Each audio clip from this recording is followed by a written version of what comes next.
ste drugačni, zagotovo, kot je bilo že rečeno, radi zmagujete in ste na prvem mestu, tako kot je to pri čezmernem prehranjevanju in debelosti, enako velja tudi za število novo zbolelih za rakom. V letu 2015 je za rakom v Sloveniji zbolelo več moških kot žensk, ravno tako je več moških tudi umrlo.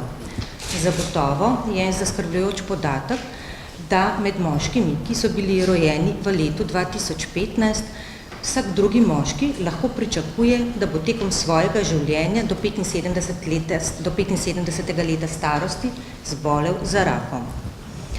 Kateri pa so tisti najpogostejši, tako v Sloveniji kot v razvitem svetu, je to danes rak prostate, potem na drugem mestu je tisti neagresivni, če rečemo tako, kožni rak, potem rak pljuč ter sledi rak debelega črevesa in danke.